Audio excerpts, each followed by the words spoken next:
Hello, hello, hello. Welcome to another episode of Ball Over Passion. I'm your boy at George V underscore AFC, and we've got Curran here. How you doing, mate? Oh, good man. It's just I think as a lot of people have, Pep has screwed up Pep has screwed up everyone's fantasy league, so everyone's a bit panicked.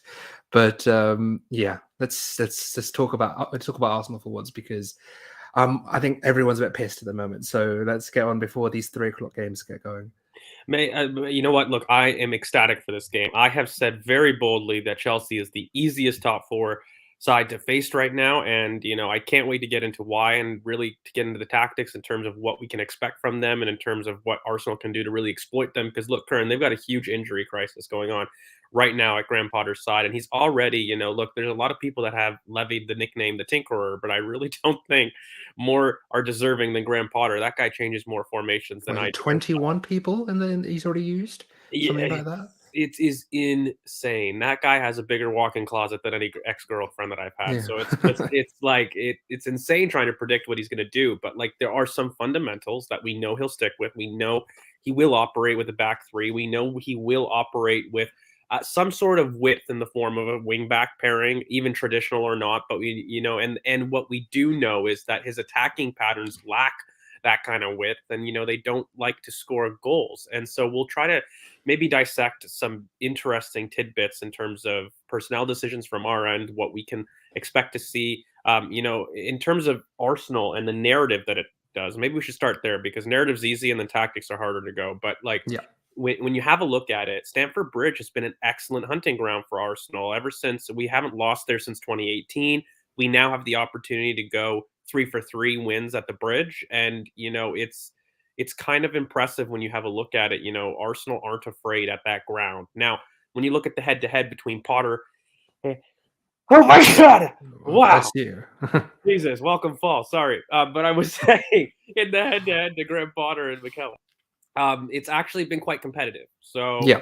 I think in general, Mikel has the edge with like one more win, but in general, it's a fairly close record. And so when you have a look at it, I was going to ask you, like, what do you think this would do title aspiration wise? Because I feel as though for me, there's a lot less, but look, football Twitter and just football commentary in general places larger emphasis on top four away wins. And I can't not knock the idea that the squad look at a big scalp of a big rival as something to really galvanize them going forward. Now, it's odd because like you've got this World Cup that's so close, so I don't know if you're going to realize that real bounce back. But what it would do absolutely would be to close off this interval between August and November as a bookend of the season. And we always said here on this channel, top four would be decided in this window, but looks like the title could possibly be decided here as well because you look at the season as a bookmark to the World Cup, right? And we don't know how things are going to react there, and we'll have to make pods down the line about trying to discuss that. But just right now, a win versus Chelsea in terms of what it does to the table, it's kind of shocking reading, Current. Like when you have a look basically at the point totals in terms of the table and stuff, and the distance that you can make on a top four rival like this would be huge. Like how would you view a win at Stamford Bridge there? Like is it a backbone to a title thing? Are you going to then suddenly say, the title is definitely a challenge? Like is it a challenge at this point, or is it something that you're basically going to say, look, it'll galvanize the squad, it's going to be huge from a mentality standpoint, but beyond that, there's not much that you can put on it.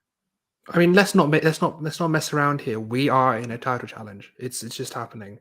I think if you look at just historically the way title challenges have unraveled, historically we're in a title challenge. I think we've always been saying here that December and Christmas is usually where you can start to sort of see title challenges emerge, and then obviously you are a lot more conservative than me with the March thing, and with Yeah. the big fixtures we have, and then you can sort of say, okay, there's a title race happening. But for me, I think we're in and amongst those contenders. I think we're in and amongst the roost. And if you're talking about what a Chelsea win would mean, if you I was looking at I was just looking at some injury stuff and some stats and these things.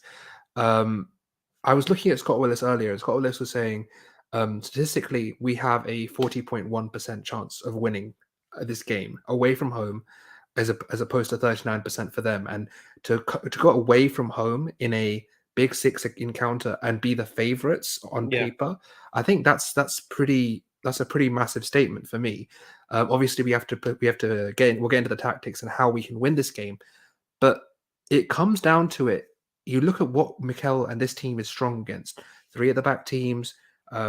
The fullbacks not exactly confident. Not sure if we're going to see Sterling maybe at wing back, maybe in front two, maybe he goes with a front three. We don't know. But what Potter has been talking about, and a lot of Chelsea fans have been mad about, is he wants that sort of stability that we have at that Arsenal, sort of the ability to put out an 11 week after week, and you know what the lineup's going to be. And we and George were talking after the review yesterday, and we were like, could he do this? Could he do that? He might do this, he might do that. And we're going to go through on the tactics board about how we don't really know what he's going to do. There's quite a few permutations because of the injuries he has. And let's not mess about here. No Fofana, no RJ. That right hand side is just no chill. I mean, I remember after Leicester and he signed for Chelsea, we were all saying, I can't wait to see Fofana versus Martinelli again, and we can't see it this time. Is he going to have Ruben? We can get into these in a second, but look, midfield wise, I think we have a better midfield than them. I think we have a more potent strike force with them. 28 goals and assists in the league for our front three players. I think that's leaps and bounds from where we were last year. I think this is a major statement win we need to make here. If you're going to not forget about the narrative about top six, whatever. The longer you can stay ahead of City, the longer we can sort of just keep this going. You want to end this as you end the bookend of this season. Yeah. From August and November. I personally want to see us on top of the table. I think all of us do, but I think that would set a statement of being like, look, we've got to this point, and where no one thought we would be, and we're still top of the table. Look, and yeah, you know what it is, mate. Like, okay, on one hand, it's absolutely historically accurate to say that you're in a title challenge. Nobody can sit there and say no. For me, regardless of history, I don't consider a title challenge until March and within your 5 points of your target. Mm-hmm. And that for I me, understand that. I completely understand that. And it's kind of like it's the idea that I do this with top four as well, by the way. Like whatever your metric, you need to be within 5 points by the time March hits. Otherwise, it's going to be really tough to overturn. And I think the biggest I've seen in a top four race at the very least, title challenge has been even less because title challenges are a lot closer, is 8. And so for me, 8 points, anything larger than 8 points by the time March hits around is really, really difficult. But look, at the other hand, historically, only Newcastle have gotten second in the 95-96 season at the current point total of 31 points in 12 games. So you start to look at that. And then you have a look at what it would mean for Chelsea, by the way. A win for us would put us 14 points above Chelsea with 13 games played. That's ridiculous, okay? It would put us, again, it would put us something like 11 points below Tottenham in third. Like with a game in hand. Like, mate. And they're playing Liverpool. Liverpool, forget Liverpool because they're just not. No, I'm saying they're playing Liverpool, so we could even extend that further out. No, 100%. But like at even matches played, you're still looking at 11 point minimum there, and then so when you start to look at your challengers for top four, and they're the biggest. Now look, even Newcastle, if you consider Newcastle a big favorite too, that would put you even more. It would put you at 13 points ahead of them. I mean, this is slightly off topic, but like for me. What you can ask you as well. My top four right now is the current top four. I think maybe Chelsea can snip it, or United can snip in, but I think the current top four is probably going to be the top four. What about you? No, I think Spurs fall out for sure. That's the only thing for me. I can't decide between Spurs, United, and Chelsea. I can't. I just don't know.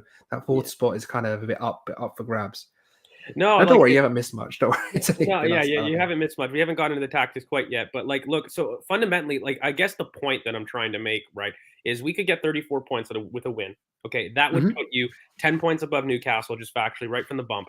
It would put you, 8 points above Tottenham, and of course, we said that you're going to play Liverpool, and it would put you, it would put you 14 points.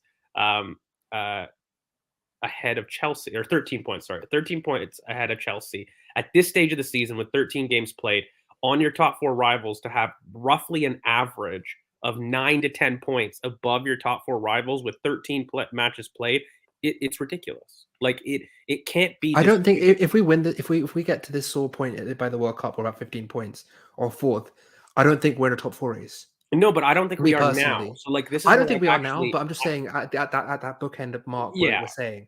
I No, personally yeah. don't think we're in a top four race then. If you're top of the table, 15 points clear of fourth, I don't think you're in a Look, top four race. factually, if you look at any of the underlying metrics, at any of the numbers, one thing that can't Mhm. be disputed right now is there's a greater chance of Arsenal winning the title than there is of them dropping at a top 4. And I'm gonna say that again for everybody listening. Forget that. They're not even dropping out to finishing fourth. No, It's not no. even dropping out. It's finishing fourth. I think we're more likely to win the Yeah, title than they are to finish fourth. yes, and, like, I'm gonna say it again just because it's a mad statement. We're more likely right now to win this It's mad, title isn't it?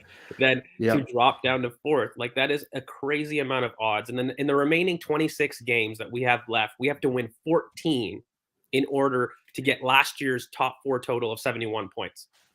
Like, it's insane. And when you start to break it down, and I had all these tweets that, kind of went a little bit viral in terms of some of the tables and stuff. But when you have a look at the pace that we're setting, right? Like, we're setting a pace currently at something like 2.58 points per game, which roughly translates to a 98-point season.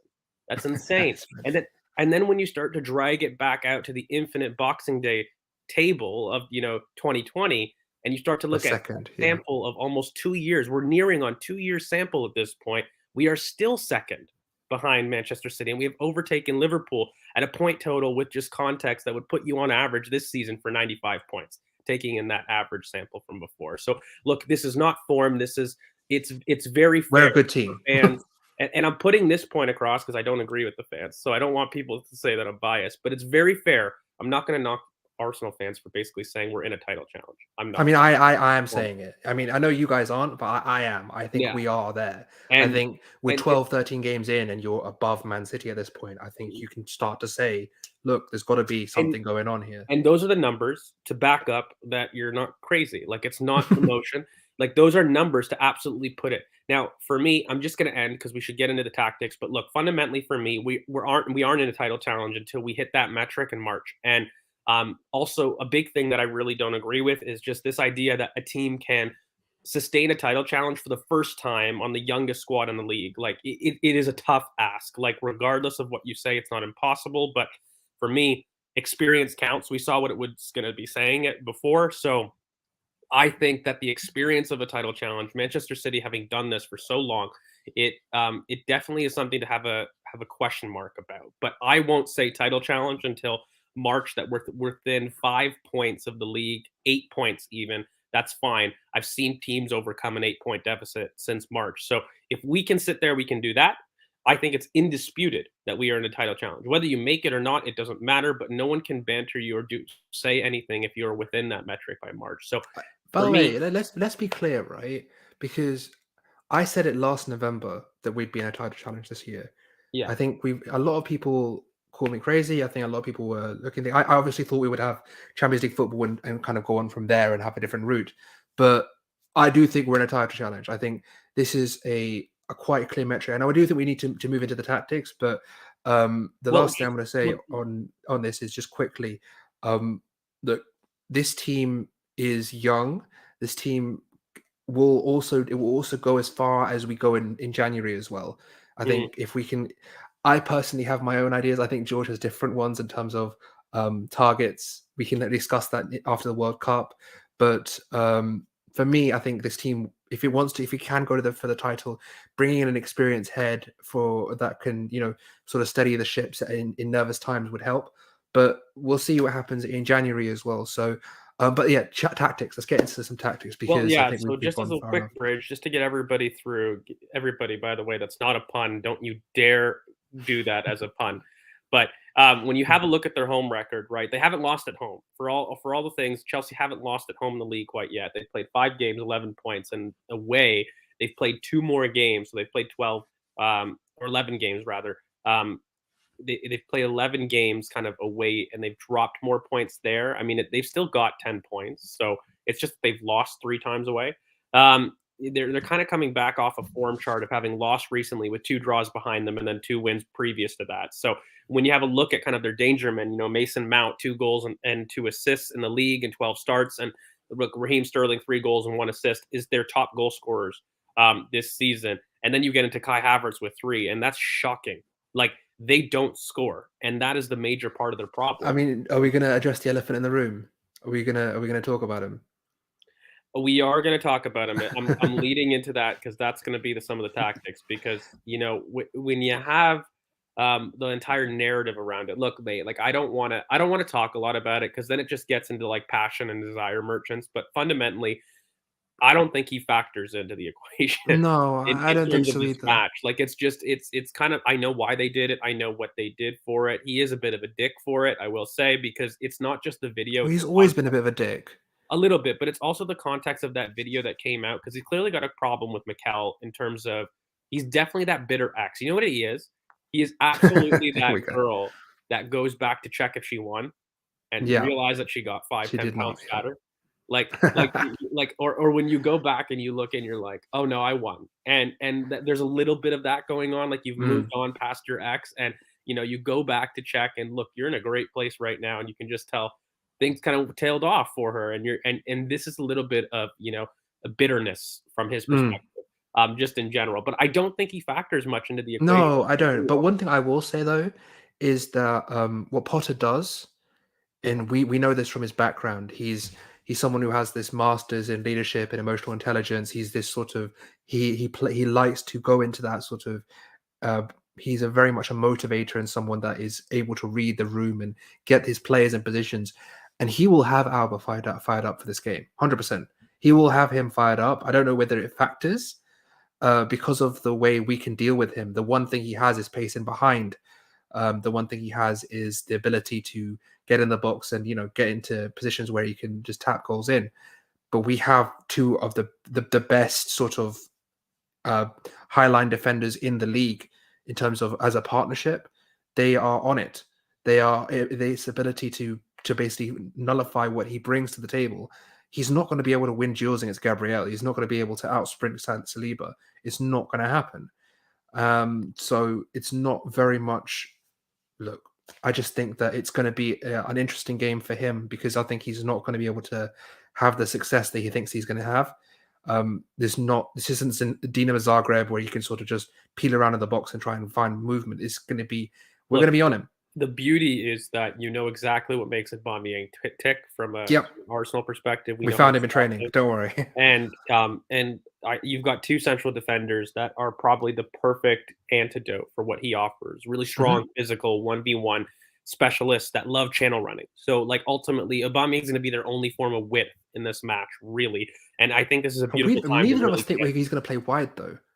I don't think either of us think No, he's no, going to he'll play. be he'll be he'll be a striker, but he'll pull wide. Like He'll that's what he peel. does. He'll do his usual, wide left run, and then he'll try Yeah, and arrive. but But like, yeah, that's what I mean though. Like he's not going to mm. line up as a winger, but he'll pull wide. He'll be their only form of Shall we? transition. Shall I bring it up? Shall we just get into? Yeah, yeah, Yeah. yeah. Bring up the tactics and we'll have a talk because look, guys, there's a debate about what we can do, and everyone's going to sit there and say you haven't put Zinchenko, how dare you?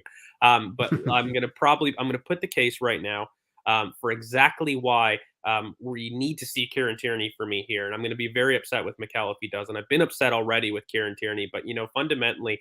When you have a look at it here, look, Chelsea is very tough to predict, right? So Mendy, Kepa's out for sure. He's been out since the World Cup, so we know Mendy. And what is one of the biggest issues is Mendy does suffer under a press, and I have a feeling we're going to go high press. And by the way, guys, this factors into why you want Kieran Tierney starting. If you're going to start quick, you want your fullback super high and aggressive, and I want to make sure that we're making sure to pin back Chelsea under a very suffocating press because I don't think they can handle it. By the way, Koulibaly doesn't like to be dragged into wide spaces. If you drag that boy wide, he does like to strip. And then you've got Cesar Azpilicueta, who had a little bit of an injury scare, but it's absolutely something that I'm very conscious of. And so for me, exactly what you're kind of trying to put here, Curran, but just a little bit, put White a little bit behind Cucurella because how we press. Um, yeah, put him all the way behind. Yeah, because our fullbacks are going to be high and wide, and they're going to meet their wing back strong and aggressive. Okay, and Saka's going to be in between marking the Koulibaly channel. And then you're going to have Martin Odegaard that's going to stop the Jorginho effect. And then you're going to have kind of Jesus that's going to float in between Silva and Koulibaly. And, from our perspective, Granit Xhaka is going to probably try to stop, the Kovacic entry pass. So he's going to go in between Kovacic and Silva in that kind of little diagonal. And then Martinelli is going to pop in very the same way with Saka in between Aspilicueta, and we want Kieran Tierney hitting that right wing back. Now, look, that right wing back is going to be a question mark from a Chelsea perspective. Whether that's Loftus Cheek for what we have right now, or whether that's Gallagher, we're not too sure. Ideally, It you could it want, could be Aspilicueta as well. He could go Aspilicueta and you do something like this when he has basically Aspilicueta wide and then Chalobah yeah, in there as well. like he could. I just don't see if he does, but just because Aspilicueta hasn't played wing back, and so I don't think he has the legs for it. So if he does play, it'll be a third center back. But this is basically what we're going to be looking at. And of course, why don't you throw Partey right up against Mount, and we'll have Gabriel and Saliba defending the high line here, because you've got 2v2. And so when we have a look at the press right now, it is very man-to-man oriented. It's extremely strong, and whatever side the ball on is what you're going to see people cheating a little bit. But this is how I see us basically trying to nullify Chelsea. And the biggest thing is in this middle of the park here, we're going to be facing a team that is going to rely on transitions to exploit. Like when you look at Chelsea, they have an excellent build-up, or they try to at least. And Graham Potter does like to spring transitions. And so you're going to see Sterling and Aubameyang shoot wide in behind the space between Tierney and Ben White, which is what their goal is going to be, because we're so compact centrally, and they're going to look to have early balls floated into the channels. And so Gabriel and Saliba are going to be super important to making sure that they're able to defend, but so is Tierney and White. Who can snap really quickly wide is going to be the key to winning this game, both in an offensive sense, but also in a defensive stance. And so for me, it's not so much an importance to have basically Kieran Tierney float in the 3-2 and add a person to secondary receive with Thomas Partey. What's going to be super important for me is stopping that Aubameyang and Sterling outball to make sure that we're camped inside Chelsea's half, because this press that's been the success of our entire season is really going to be key, in my opinion, to basically seeing whether or not we win this game at the Bridge. And every time that we've done really well, it's been because of a press. Eddie Nketiah's goal back at the Bridge, of course, the same thing. Like, if you have a look at it, Chelsea don't like to be pressed. And so for me, that's going to be the key to making sure that we get success kind of at the Bridge right now. We need to make sure that our fullbacks are aggressive, second man running. Our wingers are going to be really important to putting pressure on their third center back. And of course, what I want to see is our wingers and Martinelli and Saka on their center backs. I don't want to see them out wide. I want to see Ben White overlapping, but I want to see Kieran Tierney overlapping. Like, there's a mismatch, whether that's Aspilicueta, Ruben Loftus-Cheek, whoever you put in that right wing back role. Okay, there's space out wide. And for me, Gabriel Martinelli needs to be in and around the box to cause havoc, because he's excellent at that from the press, but also fundamentally that channel is slow. It can't react very well. And for me, when you have a look at it, the best person that provides the most dynamism on that overlap is Kieran Tierney. So this is a game Right. for him, for me. And just lastly, aerially is going to be something super big, because Mendy's going to get scared. He's going to fire things into the channel. And for me, Zinchenko is poor aerially. Tommy would have been great, but Tommy is injured. I'm sorry, guys, but like, it's a short-term injury. It's nothing big, but he definitely isn't fit for Chelsea. I mean, Mendy will try basically put balls into these areas, yes, and try and have runners go in and go in. So maybe a Sterling peels wide, yes, or an Aubameyang peels wide, or the fullbacks exactly push. this. But again, Kern, like, when you have those things, that's why you need runners, because there's dynamism that is lacking there. And so if you know that the space is going to be wide, put your biggest runners, your big space runners wide, and let your wingers operate on the inside, which they're totally comfortable doing, by the way. Yeah. So, I mean, the one thing I'm gonna just quickly before we get into predictions and whatever, the one thing I want to, because we've talked about where they can hurt us, I want to talk about this, because I think Martinelli in this inside channel, and basically either, because the thing is, Martinelli can either hit the fullback centre back channel, which we it's our bread and butter. We have these two incredible wingers that are able to hit that channel, which I think is more likely, run. by the way, because there's But always we can more also. But the thing is, if you're having Tierney inside, what you can do is you can have runners will go in behind and have the overlap from Tierney, and basically put Marcelli in the box where he needs to be, because Marcelli in the box has this ability, aerially we've talked about plenty of times on the channel, but he also has this ability to sniff out space. And Xhaka obviously with the runs from deep as well, and that's 4 men in the box already for It's not 2020 anymore, guys. We don't have no one hitting the box with Tierney crosses. We have 4 or 5 men in the box that can all easily attack. And Odegaard at the top of the D, like we've Yeah, seen it so many times this season in his third man runs. But again, in order to operate this way for me, Curran, is you can't have um, Zinchenko providing the same degree of overlap. Like when you're no, asking these no, things, you're yeah, asking people to make up 40 yards, and in order to really do that, you're going to have Ben White high as well. Like it's going to be super aggressive. Okay, it's going to be camped in their half. And we got to have people that are comfortable doing this. Now, also, one thing to keep in mind, even if Zinchenko was fit and firing, by the way, this is why I would have preferred Tierney. But, guys, context of injury matters. And when you're coming off an injury where he's been out for more than 3 weeks, studies have shown that your VO2 max drops cardiovascularly, okay, as soon as 2 to 4 weeks. So he just factually, he is undercooked.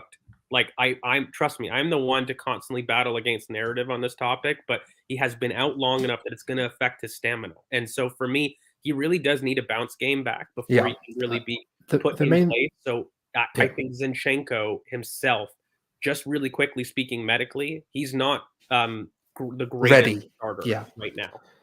just tactically. I mean, say we do have Zinchenko. I think both of us are agreed on Tierney, but if we do have Zinchenko, you basically have this sort of basically this Yeah, and Shaka wide.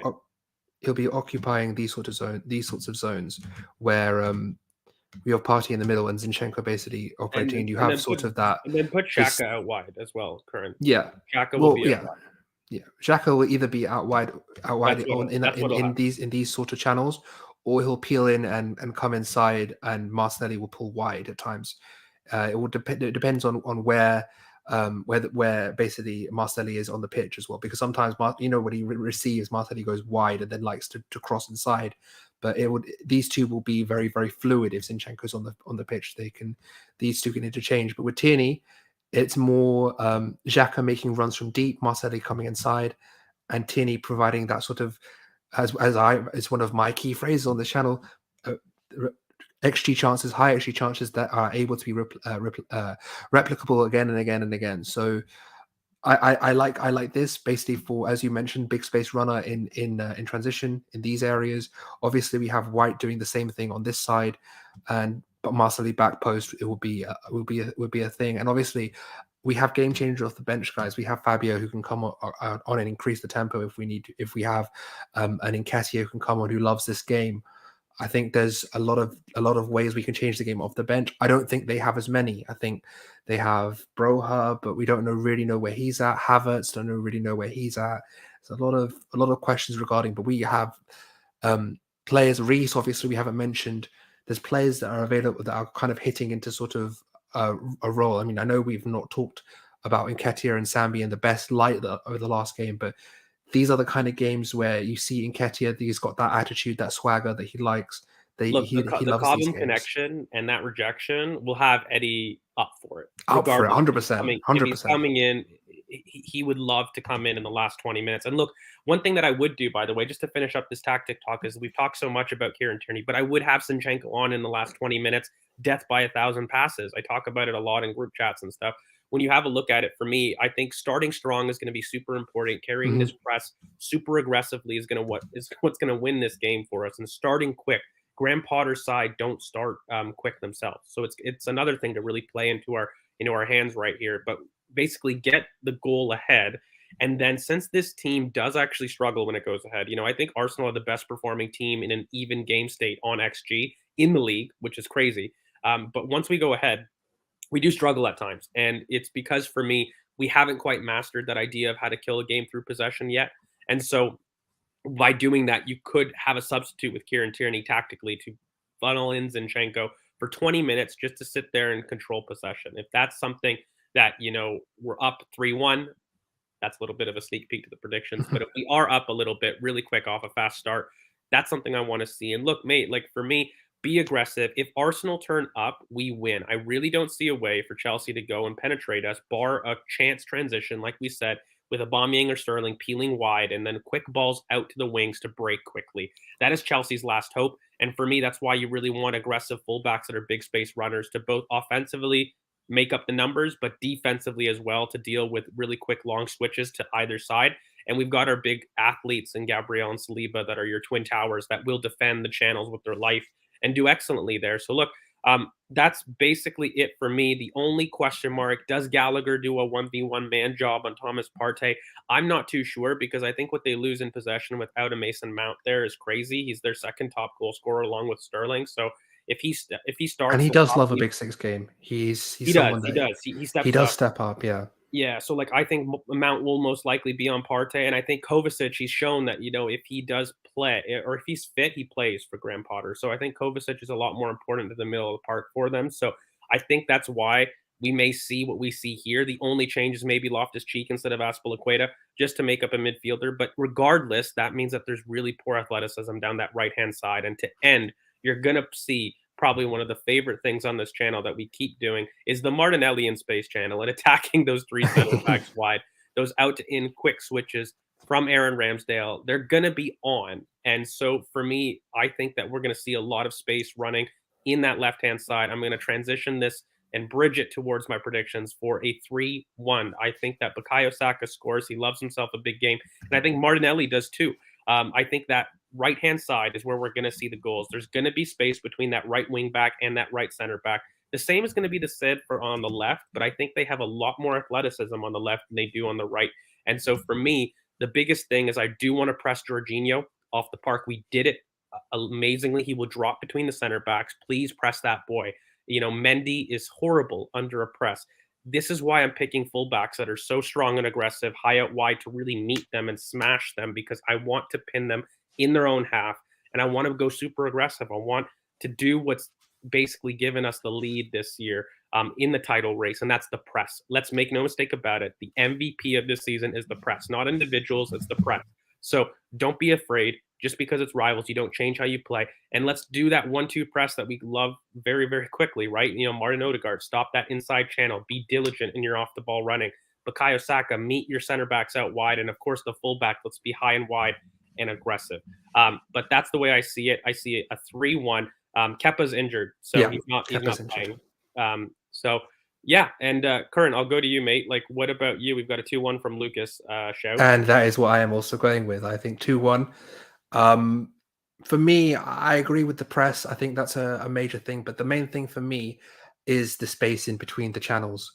I think that is that space in between a Ruben Loftus-Cheek who's going to want to drift inside centrally a bit more. It's going to have that space out wide on the left hand side. I think Cucurella has been shaky. I think Bukayo is in a crazy run of form. I think he's looking imperious right now.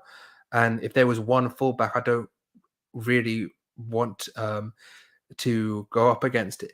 And it's not going to be from a fullback view. I don't want to go up against Bukayo Saka in terms of a winger, opposition winger. It's not someone I really want to face right now. And you see the ability wide. If we just switch, I think it will be one out wide in terms of can they hit us in those wide channels with our fullbacks because we're going to be so aggressive in our press going up. Can they hit those wide channels? Can we hit their wide channels? I think that's where it will be decided because they're so they've got that three centre back pairing in the middle.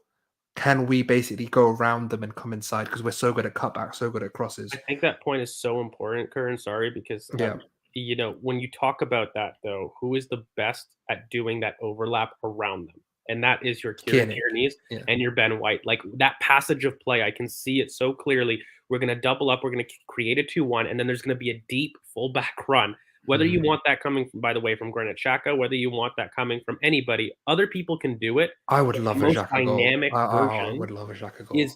I would love it too. I mean, he's already he's got his most productive season down pat already. But for me, that run is going to be what you said was so important. That space coming around them is going to be very, very clear. And so I think for me, I think you facing Graham Potter with Brighton is a very big difference to this season, particularly a settled squad with a settled amount of tactics over a man who's just coming into a job and not really figured out what he's doing in terms of his best 11, where he wants to take this squad tactically. He's still figuring things. He's changed 21 different players. It's not about mate, we've already covered the other stuff. Don't worry. You can go back and have a look. But look, I think on that note, I think we should call it. I think Fulham have not conceded yet, so there's that. We've got some hope, guys. So we haven't conceded yet, so we've got some hope in this. I God, they're just so imperious, aren't they? It's just ridiculous how they can go on a 12, 15 game winning streak like that.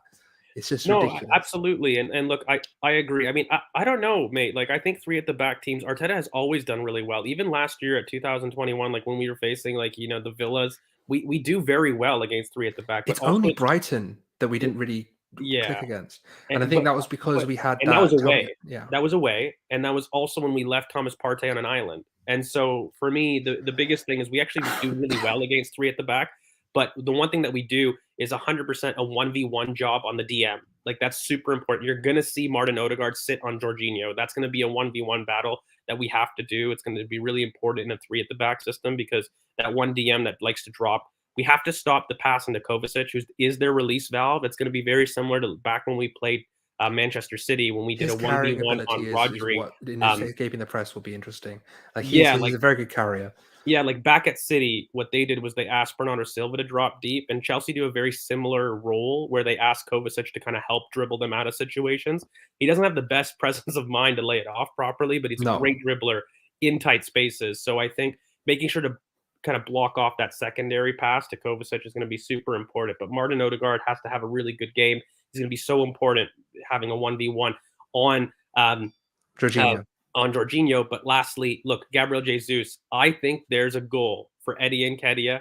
Last year, there's a goal for Gabriel Jesus here in the same manner if he I can. think there's an Nketiah Pressing versus them. Leeds goal. I think there's an Nketiah versus Leeds goal. You know the one where he goes Yeah. on Meslier and then sort of just presses the hell out of him and just wins it back and puts it in the back of the net. We'll see, mate. We'll see. We'll see what happens. But yeah, I think on that note, go on, sign off. We Yeah. can. And on I want that to watch note, this Fulham game. I want to see them how much they lose by. and and on that note, guys, thank you so much for sticking with us. We hope you guys enjoyed this little tactical breakdown of Chelsea. Make sure you guys like, comment, subscribe before you guys head out. Please hit the like button. It does a lot for the channel, so we would really appreciate it. And of course, you guys can hit the bell for notifications to know when, in fact, we do upload. You got me at George V_AFC. You got Curran at Curran BOP. You can find Chris at CKFTBL. And of course, we're Ball Over Passion here at YouTube or at BOP Footy on the Twitter. And so, guys, it's a big one. I hope everybody is excited for it. It's kind of a rank day in terms of fixtures, but I can't wait for a big win. Hopefully making it 3-for-3 at the bridge and hopefully 3-1 because we always love to see it when I'm right. So thank you so much, everybody. And we hope you have a good one.